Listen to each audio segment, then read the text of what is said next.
আঁকাই আমার শখ, আঁকতে বসে আঁকি আমি, আঁকি যদি একটি পাহাড় একটি নদী, সাদা ডানায় উড়ে যাওয়া ধবধবে এক বক। শেষ হয়ে যায় আঁকা যখন, অবাক লাগে ভারী, তাকিয়ে দেখি আমার মায়ের সবুজ রঙের শাড়ি। কবি ফারুক নওয়াজের মাকে নিয়ে লেখা কবিতা আঁকতে আঁকতে। আমন্ত্রণ জানাচ্ছি এনটিভির নিয়মিত আয়োজন সংলাপ প্রতিদিন আমাদের সাংস্কৃতিক সংগ্রাম অনুষ্ঠানে। দর্শক, বাংলাদেশের চলচ্চিত্র জগতের রাজপুত্র, স্বপ্নের নায়ক খ্যাত সালমান শাহর জন্মবার্ষিকী আজ। বেঁচে থাকলে আজ এই চিত্রনায়কের বয়স হতো ৫৫ বছর। ১৯৯৬ সালের এই সেপ্টেম্বর মাসের ৬ তারিখ মাত্র ২৪ বছর বয়সে এই কিংবদন্তি অভিনয় শিল্পীর রহস্যজনক মৃত্যু হয়। মাত্র ৩.৫ বছরের ক্যারিয়ারে ২৭টি চলচ্চিত্রে অভিনয় করে তুমুল জনপ্রিয়তা অর্জন করেন এই শিল্পী। আজ এই দিনে আমরা সালমান শাহর প্রতি গভীর শ্রদ্ধা ও ভালোবাসা জানাচ্ছি। আজ আমাদের সাথে এনটিভির স্টুডিওতে উপস্থিত আছেন জাতীয় চলচ্চিত্র পুরস্কার প্রাপ্ত অত্যন্ত গুণী ও দর্শকনন্দিত অভিনয় শিল্পী ডলি জহুর। চলুন কথা বলি তার সাথে। আসসালামু আলাইকুম, কেমন আছেন আপনি? আছি, ভালো আছি। জি, আমরা প্রাসঙ্গিকভাবেই সালমান শাহর প্রসঙ্গে আসতে চাই। আপনি তার সঙ্গে টেলিভিশন নাটকও করেছেন এবং অনেক চলচ্চিত্রে অভিনয় করার হয়েছে আপনার। তো এই ক্ষণজন্মা শিল্পীর সাথে আপনার অনেক স্মৃতি। আমরা যদি একটু ছোট্ট করে জানতে চাই যে সালমান শাহকে কেমন দেখেছেন আপনি কাছ থেকে? ও আসলে খুব প্রাণচঞ্চল একটা ছেলে থাকে না, দুষ্টু ছেলে, দুষ্টু টাইপের আর কি। দুষ্টু বলতে খারাপ দুষ্টু না, দুষ্টুমি করতো সারাক্ষণ, পেছনে পেছনে এর পেছনে ওর পেছনে ঘুরতো, একে খোঁচা দিত, ওর পিছনে একটু রং লাগিয়ে দিত, ওর শার্টের মধ্যে একটু ময়লা লাগিয়ে দিত, মানে এগুলো করতে ও পছন্দ করতো। ফান, জাস্ট ফান হিসেবেই নিত, সে মজা করতো। এবং সবাই কেউ যে রাগ করতো তা না। একজন ক্যামেরাম্যান আমাদের, নামটা ভুলে গেছি এখন এই মুহূর্তে, ভাইয়ের নামটা মনে করে বলতে হতো। তো ভাই শার্টটা ইস্ত্রি করা শার্ট, সুন্দর একদম ফিনফিনে সাদা একটা শার্ট পরে এসছেন, ক্যামেরার সামনে দাঁড়ানো। তো আমরা দূরে বসা, মানে একটু লাইট হচ্ছে, আমরা দূরে বসা, হঠাৎ করে দেখি কি ও এসে খুব একেবারে হাতে কিন্তু রং, ওদের রঙের কাজ হবে, মানে রক্তের কাজ হবে আর কি। তো আমরা কেউ খেয়াল করিনি যে রক্ত লাগানো। ও কি সুন্দর কি আস্তেই করে ওর কান্দে হাত দিয়ে বলে কি, কেমন আছেন ভাই, পিঠেন পিঠেন এখানে হাত দিল। দেওয়ার পরে তো দূর থেকে সাদার মধ্যে লালটা তো পরিষ্কার বোঝা গেল। তারপরে আমাকে দেখছো দুষ্টুমিটা কি করলো ওর সাথে, এতে গেলো একটা। আবার আরেক দিন ডিরেক্টর দাঁড়িয়ে আছে আরেক ছবিতে, আমরা এরকম রক্তের কাজ, ওগুলোকে হাতের রং লাগিয়ে এবার সুন্দর পিছনে প্যান্টের মধ্যে পিছনে, আল্লাহ কি রক্ত কেন হচ্ছে এরকম দুষ্টুমি, মানে কেউ রাগ হতে দেখলাম না কোনোদিন ওর সঙ্গে। মানে অদ্ভুত একটা ছেলে ছিল, ভালোবাসা, বাচ্চা ছেলে তো, বয়স কম, তারপরে যে সবসময় একটু ফান করে, হইচই করে, মানে প্রাণচঞ্চল একটা ছেলেকে দেখলে মানুষের ভালো লাগে না, জাস্ট সবার ওই ভালো লাগাটাই ছিল, কেউ বিরক্ত হতো না ওর উপরে। একে তো অল্প বয়স, মাত্র ২৪ বছর বয়স, এবং মাত্র ৩.৫ বছরে উনি ২৭টি চলচ্চিত্র করে ফেলেছেন। এটা কিন্তু একটা বিরাট ব্যাপার। ফিল্মে তো ওটাই হয়, যখন যার মানে থাকে, ফ্লো থাকে, ওই সময়টা শুধু তার উপরে চাপ দেয়। যেমন আমারও ঠিক ওই ৭ বছরে আমার ১৬১টা ছবি হয়ে গেছে, তার মানে ওই ফ্লো ছিল ওই সময়টা, আমি এই সেট থেকে ওই সেটে, ওই সেট থেকে ওই সেটে, এইভাবে আমারও কাজ হয়েছে। তো এটা ফিল্মে নর্মালি হয় আর কি। এমনিতে আমরা তো পর্দায় সালমান শাহকে যেমন দেখেছি নায়ক হিসেবে, চিত্রনায়ক হিসেবে মানে তুমুল জনপ্রিয়, এবং এখন পর্যন্ত এই সময়ে এসেও, এত বছর পরে এসেও তার জনপ্রিয়তা একটু কমেনি, বরং বেড়েছে বলা যায়, এবং প্রায় প্রতিটি চ্যানেলে তার ছবি প্রদর্শনী হচ্ছে। হ্যাঁ, কারণটা হলো যে ওই সময়টা তার ছবিগুলোতে তার যে জনপ্রিয়তা ছিল সেটাও ছিল টিকে। আরেকটা হলো ওর এই যে মৃত্যুটা, অকাল মৃত্যুটাও মানুষকে অনেক কষ্ট দেয়াতে টোটালিটি মিলেই মানুষের মনের মধ্যে দাগ কেটে আছে। সেই যার জন্য মানুষ একটা আফসোস, এত সুন্দর একটা ছেলে এইভাবে মরে গেল বা মারা গেল অত অল্প বয়সে, এই সব টোটাল ব্যাপারটা মিলেই। যেমন সেদিন আমাদের একজন ডিরেক্টর বলছিলেন যে ও যদি বয়স হয়ে মারা যেত তাহলে এতটা জনপ্রিয় হতো কিনা জানি না, বয়স হলে কি হতো, কি কোন অবস্থায় থাকতো, ওই সময়টা মারা যাওয়াতেই বোধহয় সে আজকে এরকম জনপ্রিয়। এবং আমাদের সবার কাছেই এখন, আমি এখনও মনে হয় কি জীবিত, ওকে আমি এখনও দেখি, চোখের সামনে নড়াচড়া করে, এরকম একটা ভাব, মনে হয় যেন ওকে আমি এখনও জীবন্ত দেখি। এবং সবচেয়ে অদ্ভুত ব্যাপার কি, আমি একটা কথা বলি, আমি কখনো বলি না কাউকে, ও যেদিন মারা গেল তার ৭ দিন পরে, ৭ বা ৮ দিন এরকম, ঠিক সঠিক মনে নেই, আমি ওই আমাদের একটা ইয়ের উপরে, মানে এমটিসির ওই ৮ নম্বরের ফ্লোরের উপরে বোধহয়, মানে বারান্দায় দাঁড়িয়ে আছি, হঠাৎ করে না নিচের দিকে তাকিয়ে দেখি ওখানে আমাদের মাঠের মধ্যে ওই জায়গায় সেট হতো বা ওখানে শুটিং হতো, ও ওদিকে হঠাৎ করে তাকে দিয়ে কি করে সালমান দাঁড়ানো, আম্মু আম্মু চিৎকার করছে, কি বলে আমার কাছে একটা পয়সা নেই আম্মু, আমার হাত খালি, আমাকে কিছু টাকা দাও না আম্মু প্লিজ, আমাকে কিছু টাকা দাও। খোদ্দার কসম আমি কল্পনাও করি নাই, যে আমি তো কখনো ভাবিও না এরকম, ভাবার তো প্রশ্নই আসে না। আমি না হঠাৎ করে যেন ফিল করলাম স্বপ্নের মধ্যে আমার হাতের মুঠির মধ্যে 500 টাকার নোট আছে আমার একটা, আমি ফিল করলাম তখন। আমি টাকাটা এইভাবে ঢিল ছুঁড়ে ওকে দিলাম, ও টাকাটা ওর হাতে যায়নি, নিচে পড়ে গেছিলো, তুলে নিল। মানে এইরকম স্বপ্ন দেখবো আমি কখনো কল্পনা করিনি। আমি এটা আজকে কথাটা বললাম, আমি অনেক দিনের ভাবলাম কেন, এটার অর্থটা কি, কেন দেখলাম এই স্বপ্নটা। এটা ভালো লাগা বা ভালোবাসা থেকেই হতে পারে, বা স্নেহ থেকে, মা ছেলের মতোই সম্পর্ক। কারণ ওর হাতে এত টাকা পয়সা ছিল, ওই সময় একটার পর একটা ছবি সাইন করছে, টাকা আসছে, টাকা খরচ করছে সবার জন্য। আর ও তো সবাইকেই মোটামুটি কোনো যারা অভাবী শিল্পী বা কারো সমস্যা থাকলে পরে কোনো প্রোডাকশনের ছেলে পেলে সবাইকেই মানে খালি মানে খোলা হাতে সে খরচ করতো।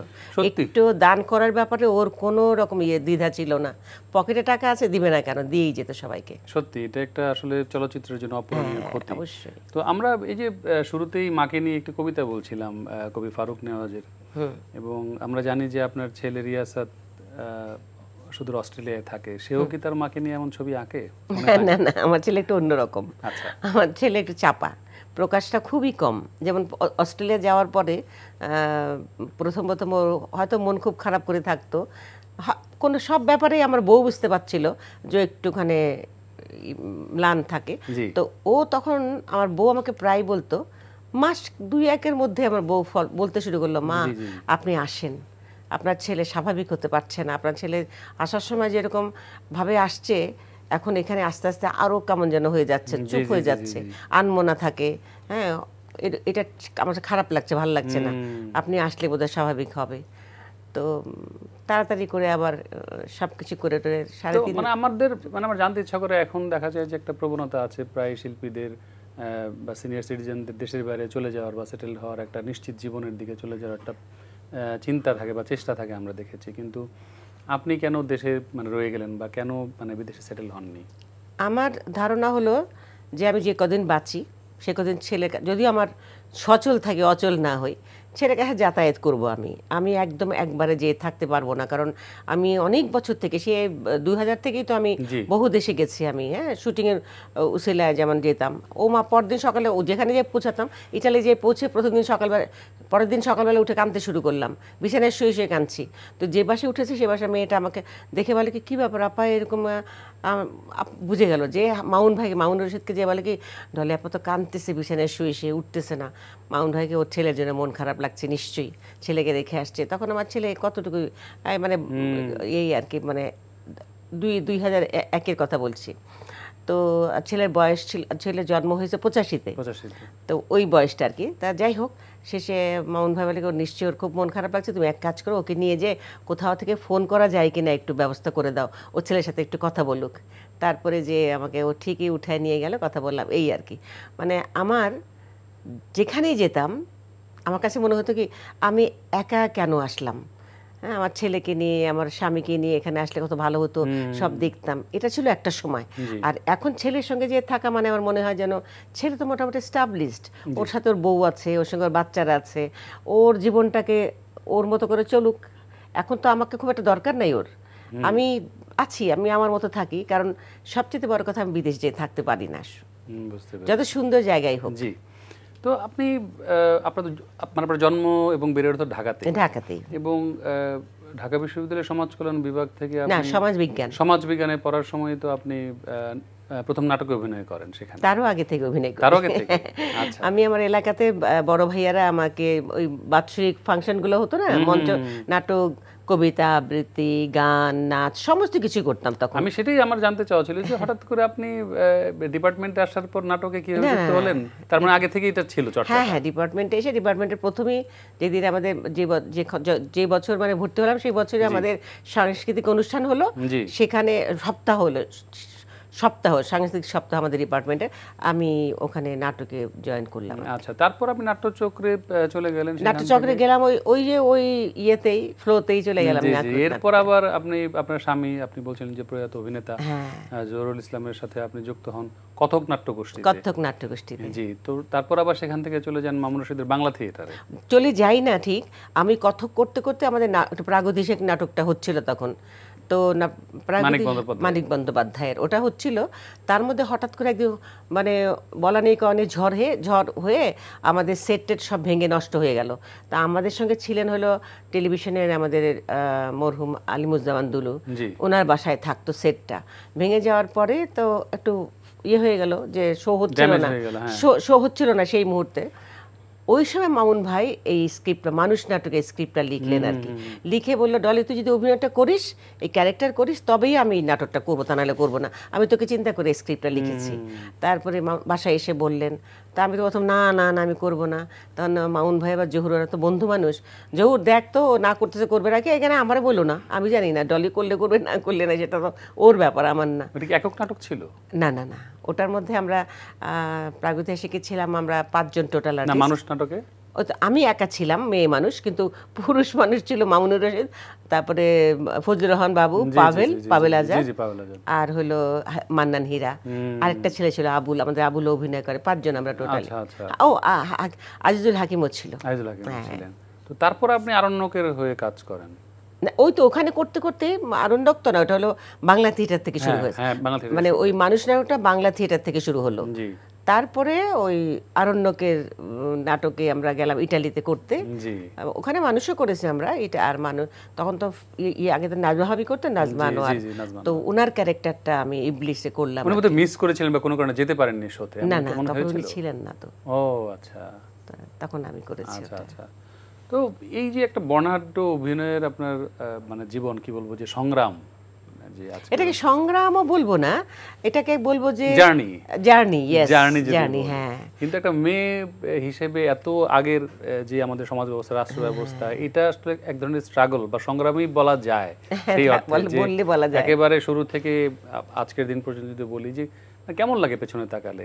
আমার কাছে কিন্তু কোনোদিনই কখনো কঠিন কিছু মনে হয়নি। আমার কাছে সবসময় চ্যালেঞ্জিং মনে হতো। হ্যাঁ, আমার কাছে ভালো লাগতো, আমার কাছে স্বপ্নের মতো মনে হতো। এখন যেদিন শো থাকতো সেদিন সকালে ঘুম ভেঙে বিছানা থাকতেই ভালো লাগতো, মনটা ভরাট হয়ে যেত আনন্দে, ভালো লাগা থেকে। মানে এই যে একটা রোমাঞ্চকর ব্যাপার, আজকে শো আছে না, তো এগুলা তো আসলে কঠিন কিছু না। আর আমার কাছে ভালো লাগতো বলেই হয়তো আমি টিকে ছিলাম আর কি। জি জি জি। তো নারী হিসেবে আমাদের যে সমাজ বাস্তবতার কথা যদি বলি, যত আগে যাই তখনও সমস্যা ছিল, এখনো সমস্যা আছে, সামনে কি হবে আমরা বলতে পারছি না। সব সময় থাকে। মানে আপনার কি এমন পরিস্থিতি হয়েছে, মানে ধরেন পারিবারিক বা সামাজিক? আমাদের পারিবারিক হয়নি সত্যি কথা, তবে সামাজিক অনেকে অনেক খোঁচা দিয়ে কথা বলতো, বিশেষ করে আব্বাকে বলতেন প্রথম দিকে যে এত বড় মেয়ে বাইরে সব ছেলেদের সঙ্গে কাজ করে বেড়ায়, সমাজে এগুলো ভালো না, এই সেই। উনি একটা, আব্বা তো ভূতেরকুলি মসজিদ ছিল, যেটা ভূতেরকুলি মসজিদের উনি সেক্রেটারি ছিলেন 17 বছর। আর মোটামুটি মসজিদটা আব্বার আন্ডারে অনেক দূর উঠেছিল আর কি, একতলা বিল্ডিং উঠতে উঠতে 6 তলা না 5 তলা পর্যন্ত উঠেছে। তো আব্বাকে সবাই খুব গণ্যমান্য ভাবে ভাবতে, মানে মান্য করতেন। সেখানে তার মেয়ে এরকম অভিনয় করে, এটা অনেকে, সবাই না, সবাই নিশ্চয় এত ওই মিন মাইন্ডেড ছিলেন না, তো অনেকে বলতেন আর কি। আবার যারা পছন্দ করতো না এই কথাগুলো, তারা আবার প্রতিবাদও করতো তাদের কথার, যে তাতে কি অসুবিধা কোথায়, ও মেয়েকে অন্যরকম ভাবে কিছু করে, এটা কালচারাল সাইড, এই জন্য সে করে। হয়তো আমার আব্বাকে কিছু বলতে হয়নি কোনোদিন। মেয়েদের জন্য এই মানে এই সাহসগুলো, এই মানে অনুপ্রেরণাগুলো খুব প্রয়োজন আসলে, তাই না? আমার আব্বার কাছ থেকে আমি অনেক অনুপ্রেরণা পেয়েছি, সত্যি কথা। আমার আব্বা যদি আমার পক্ষে না থাকতেন হতো না, কারণ আম্মার একটু ইয়ে ছিল। হ্যাঁ, আম্মা বিরক্ত হতেন, হ্যাঁ কেন যায়, আজকে বিয়ে দিলে কালকে ছেলে পেয়ে মা হবে, সেই মেয়েকে ছেড়ে দাও, আব্বাকে হয়ে বলতেন আর কি। তো আর পরবর্তী সময় বিয়ের পরে তো হাজবেন্ডের অনুপ্রেরণা বা ওর সাপোর্টের জন্য করলাম। তো আপনি 1985 সালে হুমায়ুন আহমেদ রচিত মুস্তাফিজুর রহমানের পরিচালিত যে ধারাবাহিক নাটক এইসব দিন রাত্রি নীলু ভাবি চরিত্রটি আপনার 84-তে শুরু হয়েছে। 84-তে শুরু হয়েছে, হ্যাঁ 85-তে শেষ হয়েছে, এবং অসম্ভব জনপ্রিয় হয়েছিল সেই সময়ের মানে এই চরিত্রটি। তো হুমায়ুন আহমেদের সাথে আপনার কাজের অভিজ্ঞতা যদি একটু বলেন ছোট্ট করে। হুমায়ুন সাহেব তো আরেক পাগল, উনি আবার আরেক পাগল। উনি যখন যে সিকোয়েন্সটা লিখতেন বা যে ডায়লগটা লিখতেন, সেখানে যেখানে মনে হতো যে আমাদের কাছে একটু কেমন যেন ডেলিভারি দিতে সমস্যা হয়, আমরা হয়তো একটু চেঞ্জ করবো, হয়তো নিজেরা একটু বলা বলি করছি, যদিও ওনার কানে একটু শুনতো বা খেয়াল করতো যে এ তো আমার এটা নিয়ে কথা বলে, তখন উনি বলতো কি আমার লেখাতে কোনো দাড়ি কমা বা কিছু কেউ চেঞ্জ করতে পারবে না। তখন আমরা মনে মনে বিরক্ত হতাম, এটা কত কোরআনের আয়াত নাকি চেঞ্জ করা যাবে না। মোস্তাফিজ ভাই একদিন বলছে যে তোমরা কি করবা না করবে সেটা ওনার সামনে বলার দরকারটা কি, তুমি নিজেরা নিজে ঠিক করে নিও, যেটা সহজ হবে এভাবে বলবে, ওনার সামনে বলো না, স্বাভাবিক, ওনার লেখা ওনার সন্তানের মতো, উনি নিশ্চয়ই চাইবেন না ওটা চেঞ্জ হোক। পরে বুঝতে পারলাম যে না আসলেই ঠিক। কাজের ক্ষেত্রে, নির্মাণের ক্ষেত্রে আমরা শুনেছি এরকম গল্প যে উনি তো একরোখা ছিলেন, মানে যা দরকার তাই উনি চাইতেন, একদম একদম। জি, তো অতি সম্প্রতি মানে আপনার একটি স্টেটমেন্ট খুব খণ্ডিত অংশ হিসেবে এসছে, আপনার সাথে কথা হচ্ছিল একটা শুটিং সেটেও, তখন আপনি বলছিলেন যে এই যে মানে আপনার মিডিয়া ইন্ডাস্ট্রিতে প্রায় 40 লক্ষ টাকার মতো, 34 লাখ টাকা, মানে আমার হিসেবে, আমি তো অত হিসাব রাখতে পারি, যতটুকু রেখেছি আর কি, 34 লাখ টাকা রেখে চলে এসছে এই কারণে যে ফিল্ম তো এটা শুধু আমার ব্যাপারে না, অনেকের ব্যাপারে, টাকা পয়সা ওনারা ঠিক মতো দেন না, অনেকেরই টাকা থেকে যায়, বিশেষ করে মানে মেইন হিরো হিরোইন ছাড়া কেউ টাকা আদায় করা খুব কঠিন হয়। খালি ভিলেনের মধ্যে আমার মনে হয় রাজীব সাহেব আর হুমায়ুন ফরিদি বোধহয় তুলতে পারতো, কারণ আমাকে ফরিদি একদিন বলতেছে, বসেছিলাম পাশাপাশি, লাইট হচ্ছে, বলে কি শোনো ভাবি তুমি টেকনিক করতে পারো না, আমার তো একটা পয়সা মার্কেটে বাকি নাই, তুমি যখনই দেখবা যে এতটুকু পর্যন্ত কাজ হয়ে গেছে, তারপরে তোমাকে আবার ডাকছে শিডিউল নিচ্ছে, তুমি বলবা যে আমি অসুস্থ, আমি দিতে পারবো না এখন, বা বাকি টাকাটা দাও তারপরে দিব। তো আমি তো বলতে পারি না যে ফরিদি, বলে না বলতে পারলে ঠকবা, আর কি করবা। ফরিদি তো একদম মানে ওর এক লট কাজ হওয়ার পরে পরবর্তী লটের আগে সে বলে বাকি টাকা দাও তারপরে আমি করব, শিডিউল দেয় না, শিডিউল কখনো দিত না যে এই লটে তোমার কদিন লাগবে, এই কদিন, বাস ওই কদিনই দিত, পুরো লট টাকা দিত, শিডিউলটা সে দিত না। জি, তো একটা দীর্ঘ সময় আপনি চলচ্চিত্রে কাজ করেছেন, মানে আনুমানিক কতগুলো চলচ্চিত্র আপনার কি? 161টা ছবি, 161টা টোটাল এখন পর্যন্ত। তো আমাদের এই যে চলচ্চিত্রের যে বর্তমান অবস্থা, আমরা যদি এফডিসি কেন্দ্রিক চলচ্চিত্রের কথা বলি, যে মূলধারা চলচ্চিত্র, তো দিন দিন একটা কেমন কি বলবো যে অবনতির দিকে চলে গেল। অবনতি মানে কি, হঠাৎ করে যেন স্টাক হয়ে গেল আর কি, আর্টিস্ট প্রবলেম, তারপরে তোমার টোটালিটিজ নিয়েই আর কি। আমি যখন বেরিয়ে আসি 10 সালে, তখনই আমি একটু বোর হয়ে যাচ্ছিলাম, একই রকম ক্যারেক্টার, এই একই রকম গল্প প্রায় মনে হয়, ওই মার উপর অত্যাচার করো, মাকে মারধর করো, মাকে শাস্তি না দিলে ছবি চলবে না। তো আমি করতে করতে আর কানতে কানতে আমার চোখের মানে আর সুস্থ থাকতাম না, মানে চোখে অ্যালার্জি হয়ে যেত আমার, কানতেই হতো, সব ফিল্মে একই রকম প্রায়। তো একটা সময় মনে হলো যে না, আমিও বোর হচ্ছি, দর্শক একসময় বোর হয়ে যাবে আমার এই জিনিস দেখতে দেখতে, তো কাজেই আমি আর করবো না। আরেকটা ব্যাপার হলো যে টাকা পয়সা ঠিক মতো তুলতে পারি না, কিন্তু আমার তো কোনো কি বলে সেক্রেটারিও নাই, আমার স্বামীও যাবে না টাকা তুলতে, আর আমাকে যখন ওরা দেয় না, আমি কাউকে জোর করতে পারি না, কারণ আর এত ব্যস্ত থাকতাম যে এক সেট থেকে আরেক সেটে ওরা রেডি হয়ে থাকতো, ওখানে যে আমি খালি কাপড়টা চেঞ্জ করতাম, করে ওই শর্ট দিতাম, আবার ওখান থেকে ডাবিং থিয়েটারে যেতাম, একটু ডাবিং করে দিতাম, এই যে করে যাচ্ছি একসময় ছবি শেষ হয়ে যায়, আমার কাজ শেষ হয়ে গেল, কিন্তু টাকা তো আর ফুল দিল না। তো কাজে এইভাবে টাকাগুলো থেকে, মানে কন্ট্রাক্টের কোনো ইস্যু ছিল না তখন আপনারা যখন কাজ করেছেন? কন্ট্রাক্ট সবই থাকতো, খাতাও মানে ইয়েও থাকতো, কিন্তু কন্ট্রাক্টের মতো পয়সা না দিলে আমি কি করব, কেস করব নাকি যে কাউকে বলবো দেখো আমাকে টাকা দেয় নাই, কিছুই বলার ছিল না। আচ্ছা, তো আমাদের টেলিভিশন নাটকের ক্ষেত্রেও যদি বলি, টেলিভিশন নাটকের একটা খুব ভালো ঐতিহ্য ছিল আপনাদের সময়, আপনারা যে সময় শুরু করেছেন, আমরা বলছিলাম যে এইসব দিনরাত্রির কথা বলছিলাম, এবং মানে ওই সময় আরও অনেক ভালো ভালো নাটক হয়েছে। তো আমাদের এই যে বাংলা নাটকের যে ঐতিহ্য, বা আমরা যদি বলি যে একটা মান ছিল, একটা কোয়ালিটি ছিল, শিল্প মান ছিল, সেই জায়গাটা ধীরে ধীরে নষ্ট হয়ে গেল। ওই একই অবস্থা সব জায়গাতেই, কেন হলো এরকম? ওটা সব জায়গাতেই হয়, যেমন আমি বলি ফিল্মে যেমন হয়েছে, আমাদের টেলিভিশনে একটা সময় এরকম ভাটা পড়ে গেল। টেলিভিশনে হওয়ার ব্যাপারটা আমার যেটুকু মনে হয়, যখন বিভিন্ন চ্যানেলগুলো হলো, বিভিন্ন জায়গায় বিভিন্ন নাটক হচ্ছে, এত কিছু হওয়ার পরে তখন শিল্পীটা তৈরি হচ্ছিল না। আমরা তো টেলিভিশনে যাই হোক, মঞ্চ থেকে আসা শিল্পী টেলিভিশনে বেশিরভাগ অভিনয় করতো, অডিশন দিয়ে পাস করে, তারপরে টেলিভিশনেও আমরা 3 দিন রিহার্সেল করে, তারপরে লাইভ কি বলে ড্রাই রিহার্সেল করে আমরা টেক করতাম না। কিন্তু টেলিভিশন মানে আমরা চ্যানেলের যে নাটকগুলো বাইরে আমরা যেগুলো করি, সেগুলোতে তো স্ক্রিপ্ট অনেক সময় হাতে আসে না, আমরা চলে যাচ্ছি শুটিং করতে। তাতে হয় কি, ওই চর্চা না থাকলে কোনো জিনিসই না, শুধু অভিনয় কেন, পড়ালেখার ব্যাপারে তো আমি যদি ঠিকমতো চর্চা না করি পড়ালেখা ভালো রেজাল্ট করার তো কথা না। আগে এক বিটিভি ছিল, তখন আমরা দেখেছি যে খুব অল্প সংখ্যক কাজ হয়েছে। এটা কি মানে এখন অনেকগুলো প্রাইভেট টেলিভিশন চ্যানেল হয়েছে, প্রায় 40টার মতো চ্যানেল। যদি আমি আপনার বিনোদন চ্যানেলের কথা বলি, সেগুলো প্রায় 25-30টার মতো হয়েছে। তো এই অনেক সংখ্যক বা অধিক কাজ হচ্ছে বলে কেমন হচ্ছে? তাই হয়। এক কথাই তো আছে, যখন এক্সেস কিছু হয়ে যায়, মানে কি কথাটা জানো, যে মানে excess anything is very bad। হ্যাঁ, মানে কোনো জিনিসই বেশি হলে ওটার আর মান থাকে না, অল্প থাকলেই মান থাকে। তো জিনিসটা আসলে তাই হয়েছে। আর এখন যেমন শিল্পীরা তৈরি হচ্ছে, তৈরি আসছে, অভিনয় করছে, এরা তো অনেকেই তাদের ব্যাকগ্রাউন্ড সেরকম কোনো প্ল্যাটফর্ম ছিল না অভিনয়ের, এসে ভালো চেহারা দেখতে অভিনয় করতে পারবে, হ্যাঁ, একটু ওই নিয়ে আমাদের মেকাররাও তাদের নিয়ে কাজ করছে। আবার এমন নতুন মেকার মেয়েরা আসছে, যারা ছেলে মেয়েরা ডিরেক্টর যারা আসছে, তারাও হয়তো অনেক কিছু শেখার আগেই চলে আসে, করছে। এরকম আমি অনেক জায়গায় করতে যেয়ে নিজেও বিরক্ত হই যে ডিরেক্টর যা বলছে, এটা তো ডিরেক্টরস মিডিয়া, একজন ডিরেক্টরের আন্ডারে যখন কাজ করতে যাব, সে যা চাইবে আমাকে তাই করতে হবে। কিন্তু অনেক সময় ও এমন একটা কিছু করতে যাচ্ছে যেটা আমার অযৌক্তিক মনে হচ্ছে, যে ঠিক তখন হয়তো আমি ওখানে প্রতিবাদ করি, কিন্তু এই প্রতিবাদ করে ওর সঙ্গে আমার সম্পর্কটা খারাপ হয়ে যাচ্ছে, তিতা হয়ে যাচ্ছে, বিরক্ত হচ্ছে আমি।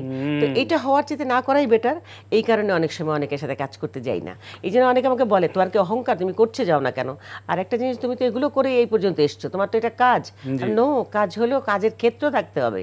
ওটার ক্ষেত্র যদি এরকম শক্ত না হয়, তাই তো করা সম্ভব না। সেই ছোট থেকে এখন পর্যন্ত আপনি অনেকগুলো মানে সময় পেরিয়ে এসেছেন এবং দেখেছেন যে তখন কিভাবে কাজ হতো, এখন কিভাবে কাজ হচ্ছে। তো এই যে আমাদের এই মানে নাটকের যে মানে গুণগত মানের জায়গাটা যদি আমরা কথা বলি, তাহলে এই জায়গাটাকে উন্নত করতে গেলে আসলে কি করা প্রয়োজন বলে আপনি? আবার যে পিছনে যেতে হবে একটু, আমাদের সেই রিহার্সালটা হইতে হবে, আমাদের শিল্পী একটু বাছাই করতে হবে, তারপরে আমাদের ডিরেক্টররা নিজেদেরও কিছু জানতে হবে, তাই না? আছে এখন মিক্সড ডিরেক্টর, কোনো কোনো ডিরেক্টর এত ভালো করছে, এত ভালো জানে, নতুন ছেলে মেয়ে কিন্তু অনেক ভালো টেকনিক্যালি অনেক কিছু ভালো করছে। আবার নতুন এমনও কিছু আছে যে একেবারে বকলম, তেমন কিছু জানে না, মানে মিক্সড হয়ে গেছে এখন। মিক্সড হয়ে গেছে, হ্যাঁ, মানে এগুলোর ফিল্টারিংও নাই, ঠিক ফিল্টারিং এর উপায় নাই, বা সেন্সরশিপের যে জায়গাটা, ওই ইউটিউব হয়ে যায় সুবিধা হয়েছে আর কি, এদের নাটকগুলো ইউটিউবে চলেই যাচ্ছে, হ্যাঁ, ব্যবসায়িকভাবে ওরা লাভবান হচ্ছে। তো এই যে প্রাসঙ্গিকভাবে একটি কথা মানে এসেই যায় যে সিনিয়র শিল্পীদের কাজ কমে যাচ্ছে, এবং নাটকগুলোর গল্পে আমরা দেখছি যে বাবা মা বা বয়স্ক অভিনেতা অভিনেত্রী যারা আছেন তাদের গুরুত্ব কমে যাচ্ছে পারিবারিক গল্পের। এটা এটা এটা আসলে অনেকটা ব্যবসায়িক দিক, আর কিছু না। এখন একটা নাটক যদি করে, সেই নাটক যদি একটা ক্যারেক্টার যদি মোবাইল থাকে, হ্যাঁ, একটা ক্যারেক্টার থাকে কিন্তু মোবাইল ফোন, হ্যাঁ, আর একটা হিরো হিরোইন থাকলো, সাথে সাইডে একটা আর্টিস্ট থাকলে পরে একটা নাটক কিন্তু পূর্ণাঙ্গ নাটক হয়ে যাচ্ছে, যদি সেরকম গল্পের গাঁথুনি থাকে। আর পারিবারিক ড্রামা তো খুব কমই হয় বোধহয়, মানে খুব কম হচ্ছে। কারণ হলে পারিবারিক ড্রামাতে অনেক শিল্পী লাগে, আর অতগুলো শিল্পী বাছাই করতে গেলে ওই ব্যালেন্স থাকে না অনেক সময়। একেবারে নতুন করা, আবার যারা অভিনয় জানে তাদের সাথে অ্যাক্টিং করতে গেলে ডিসব্যালেন্স হয়েই যায়, হ্যাঁ, অ্যাক্টিংয়ের কোয়ালিটিটা অনেক সময় ফল করে যায়। তো তারপরে আমি বলবো ফ্যামিলি ড্রামা হওয়া উচিত। ফ্যামিলি ড্রামা হয়ে কোনো নাটক কিন্তু ফেল করেনি আজ পর্যন্ত, প্রত্যেকটা নাটকই ভালো হয়েছে, দর্শক দেখতে ভালোবাসে। যেমন এই মুহূর্তে আমরা বিটিভিতে যে নাটকটা যাচ্ছে তৌকিরের বানানো, তো তৌকির যেটা বানিয়েছে সেটা দেখে কিন্তু টেলিভিশনে বিটিভিতে দর্শক কিন্তু বলছে যে আবার পুরনো দিকে যাচ্ছে, পুরনো নাটক টাইপের নাটক হচ্ছে এখন, এই তো এত সুন্দর নাটক, মানে ওরা পছন্দ করছে। কেউ আমার দেখলাম আমরা যে নেগেটিভ কোনো কথা আজ পর্যন্ত কোনো দর্শকের মতামত পাইনি। জি, তো এই যে এখনকার এই সময়ে যদি আমি যেটা বললাম যে আপনাকে খুব বেশি হয়তো স্ট্রাগল করতে হয়নি, আপনি হয়তো পরিশ্রম করেছেন সেটা ভিন্ন জায়গায়, কিন্তু এই যে আপনাকে সামাজিকভাবে বা পারিবারিকভাবে খুব বেশি বাধার সম্মুখীন, আমার ফ্যামিলি থেকে কোনো বাধা জি, তো এখন এই সময়ে এসে যদি কোনো মেয়ে অভিনেত্রী মানে অভিনেত্রী হতে চায় বা অভিনয়কে সে পেশা হিসেবে নিতে চায়, সেক্ষেত্রে তার কি ধরনের প্রস্তুতির মধ্যে দিয়ে আসা উচিত মনে করেন? পেশা হিসেবে নিচ্ছে না তা তো না, নিচ্ছে তো অনেকেই নিচ্ছে, তবে ওই মানে লাস্টিং করে না, এটাই সমস্যা। কারণ অনেকে আসে তো, আসার সুযোগটা অনেক বেশি, জি, যার কারণে লাস্টিং করে না। আজকে তোমাকে নিল, 2 দিন কাজ করলে তোমাকে নিয়ে, পরে আরেকদিন একজন এসে ঠেলে ঢুকে গেল, না ওর চেয়ে তো ভালো, বেটার, ওকে একটু কম পয়সা দিলেও ভালো হয়, ওকে দিয়ে করে ফেললাম। তো এখানে পয়সাটাও কিছুটা ব্যাপার, আর কিছুটা হলো ভিড়টা বেশি, জি, ভিড় বেশি। কিন্তু সত্যিকারের শিল্পী পাওয়া একটু কঠিন হবে, সময় লাগবে, এদেরকে তৈরি করতে হবে, এদেরকে মানে ওই ডিরেক্টর ভালো একজন মেকার থাকতে হবে, তারাই এদেরকে তৈরি করতে পারবে। কিন্তু এখন তৈরি করার সময়টা কোথায়? ওর ছেড়ে তোর বিয়ে, এইভাবেই নাটকগুলো হয়ে যাচ্ছে। তো নাটকের সময় কোথায়? আর অভিনেতার যে প্রস্তুতির একটা ব্যাপার থাকে, আপনারা যেভাবে মঞ্চ করে এসেছেন, আস্তে আস্তে স্কুলিং ছিল, অভিনয়টা শিখে এসেছেন, মানে গ্রামাটিক্যাল অ্যাক্টিং এর শুধু তা না, কিন্তু আমরা কিন্তু অন্যের নাটক দেখতাম, অভিনয় দেখতাম। আজও পর্যন্ত কিন্তু আমি অন্যের নাটক দেখি, অন্যের অভিনয় দেখি। বলা উচিত না, ধরো আমি অনেক নাটক মিস হয়ে যায়, আমি ইউটিউবে ঘুরে ঘুরে আমি সেই নাটকগুলো দেখি, পিছনের পুরনো অনেকের অন্যদের নাটক দেখি, আমার নাটক দেখি তা না, কিন্তু আমি অন্যদের সিনিয়রদের নাটক দেখি, অভিনয় দেখি, অভিনয়টাকে আমি এখনো ফলো করি। আজও পর্যন্ত আমি অন্য শিল্পীদের, ভালো শিল্পীদের অভিনয়কে ফলো করি, কীরকম করতো, কীরকম মানে ভালো লাগে, আমার সত্যি কথা ভালো লাগে। আমি ভালোবাসি এই জায়গাটাকে, ভালোবাসি বলেই আমি এই শিল্পটাকে ভালোবাসি বলেই আমার মনে হয় এই সবারই অভিনয়গুলো আমার দেখার আগ্রহটা বেশি। যদিও আমি এখন অত কাজ করছি না বা অত কাজ করার সুযোগ নেই, কিন্তু তারপরে কিন্তু অভিনয় দেখা আমার বন্ধ হয়নি। কিন্তু যে শিখে আসার যে একটা ব্যাপার থাকে, যে তৈরি হওয়ার যে ইনস্টিটিউটগুলো আমাদের থিয়েটার আছে, বা আমার কি ভুল থাকতে পারে না? অবশ্যই আমারও ভুল আছে, এখনো আমি ভুল করি, কিন্তু অন্যটা দেখলে পরে বোঝা যায় আমারটা তারটার মধ্যে ব্যবধানটা, যার জন্য আমি যারা নতুন আছে তাদেরটা আমি বুঝতে পারি। যে তার জন্য আমি আবার ওই যে অনেক সময় হয় কি, অনেকে বলে তোমার বলা দরকার কি, ডিরেক্টর তো আছে, অনেকে বিরক্ত হয়, কিন্তু অন্যরা মানে সিনিয়ররা, আমি যে বাবা অস্বস্তি লাগে, ওর ভুল হচ্ছে, আমি এটা শিখালে অসুবিধা কোথায়, ওর ডেলিভারিতে গ্রামারে অনেক সময় ভুল হয়, তা একটু বলে দিলে ওদের শেখা হলো। তা আমি ইদানিং অনেক ছেলে মেয়েদের জানি, কেন আমি অনেক দিন থেকেই বলছি ওদেরকে, অনেকেই আমার কাছে পরে বলে যে আম্মা বা আন্টি ভালো বলছেন, এটা তো কখনো চিন্তা করি না। আমাদের টেল ড্রপ বলে একটা কথা আছে, টেল ড্রপ তো একেবারে কমন, এত রোমান্টিক স্টাইলে এত ঢং করে বাংলা বলতে যায় যে টেল ড্রপটাই হয়ে যায়, শব্দটা বোঝা যাচ্ছে না, একদম না। তো যার কারণে তখন ওদেরকে ধরে দিতে হয় যে যখনই কোনো কথা বলবে, কথাটা পরিষ্কার করে বলবে, শব্দগুলো পরিষ্কার হতে হবে। এবং আমি যেই কারণে আমি শুদ্ধ ভাষায় অভিনয় করা, নাটক করাটাকে আমি পছন্দ করি। আমি এই জন্য সবাইকে বলি যে সবার টার্গেট থাকে আমি গ্রামের ভাষায় অভিনয় করব, ওটা পারবো, ওটা সহজ, এরকম একটা ভাব। যেমন আমি একটা স্কুলে ক্লাস করাতাম, ওখানে স্কুলে অভিনয়ের উপরে, তখন যারাই আসতো আমি যাদেরকে বই পড়াতাম, তো ওরা না ওই তোমার কি বলে শুদ্ধ না, মানে এক একটা আঞ্চলিক সুর আসতো। আমি দেখো তোমার শুদ্ধ করে কথা না বলতে পারলে কিন্তু অ্যাক্টিং তোমাদের হবে না। বলে কি কেন আমরা গ্রামের নাটক করবো? আমি গ্রামের নাটক শেখার জন্য আমার কাছে আসো, এটা কোন কথা হলো? আর কত কিছু শেখার আছে, শুধু করে আমি এইভাবে বলতে পারাটা অনেক রকম, এটা মধ্যে অনেকগুলো এলিমেন্ট থাকে, শুধু একটা না শুধু। হ্যাঁ, তো আমার তখন আমি বিরক্ত হয়ে একসময় ছেড়ে দিলাম, না বাবা পারবো না, প্রত্যেকের একই টার্গেট। আমার কথা হচ্ছে গান শিখতে হলে চর্চা করতে হয়, তাল লয় শিখতে হবে না। আমার ডায়লগ থ্রোয়িং এ কিন্তু তাল লয় আছে। আমি যখন ডায়লগ থ্রোয়িং এর সময় আমার মানে তাল কেটে যাবে, তোমার সেন্টেন্সটা শুনতে ভালো লাগবে না। আমি সেটাই বলছি যে গান শিখতে গেলে চর্চা করতে হচ্ছে, নাচ শিখতে গেলে চর্চা করতে হচ্ছে, তাহলে অভিনয়ের ক্ষেত্রে এই চর্চাটা নাই কেন? আমি ঘরে রান্না করতে গেলে আমাকে শিখে নিতে হয় না? আমি যেমন তেমন করে রান্না করলে তো রান্নাটা প্রপারলি হবে না। যে কোনো কিছু শিখতে হবে। কিন্তু মানে এই সময়ের শিল্পীদের মধ্যে বা তরুণ, অপেক্ষাকৃত তরুণ যারা, তাদের মধ্যে শেখার টেন্ডেন্সিটা একটু মনে হয় কম, বা একটু অস্থির। সাথে মোবাইল থাকে, শিখবে কখন? মোবাইলটা টিপাটিপি করে কোথাও দুনিয়াতে ঘুরে আসলাম, এখানে গেলাম, এটা দেখলাম, সেটা দেখলাম, কারো কাপড় চোপড় দেখলাম, মানে নিজেকে তৈরি করার চেয়ে তো ওগুলো নিয়ে ব্যস্ত থাকে বেশি। জি, তো আমি একটা প্রশ্ন করতে চাই আপনার কাছে, যে এই সময়ে আপনার কি মনে হয় যে মানুষের মানে একটা সময় পরে যে অবসর নেওয়া উচিত কাজ থেকে, বা এই বয়সে মানে হয় না যে মানে বয়স একটা ফ্যাক্টর? না, আমি বলি মোস্তফা ভাই ছিলেন না, গোলাম মোস্তফা ছিলেন না, যত পোক্ত হবে, যত সিনিয়র হবে, যত বয়স বাড়বে, তত মানুষের অ্যাক্টিং কোয়ালিটি বা তাদের অন্য টোটাল ব্যাপারটা একটা গ্রহণীয় হয়ে যায়। আজকে কি বলে 84 বছর বয়স আমার দিলার আপু অভিনয় করছেন না, পারছেন, এখনো পারছেন বলেই করেন, এবং ওই যে ক্যারেক্টারগুলোকে ওনাকে লাগে। তা আমরা যদি রিটায়ারমেন্টে চলে যাই, ওই ক্যারেক্টার কে করবে? একটা বাচ্চা ছেলে মেয়েকে দিয়ে ওই ক্যারেক্টার যদি করাতে যাই, তাহলে তো ওই মজাটা থাকবে না, তাই না? খলিল ভাই কত বয়স এবং অসুস্থ অবস্থায় করে গেছেন, এটিএম ভাই করে গেছেন, তাই না? ওনাদেরকে তো আমরা ফেলতে পারবো না। ওনারা যেখানে ছিলেন ওদেরকে আমাদের দেখে শেখার ছিল, আমরা শিখতাম। জি জি জি, তার মানে অভিনয় একমাত্র পেশা যে আসলে না না না, শুধু পেশা না, এটা আসলে মজ্জাগত, মজ্জাগত। এটাকে আমাকে একদম টোটালি নিতে হবে, ভিতরে ধারণ করতে হবে, তারপর আমাকে করতে হবে।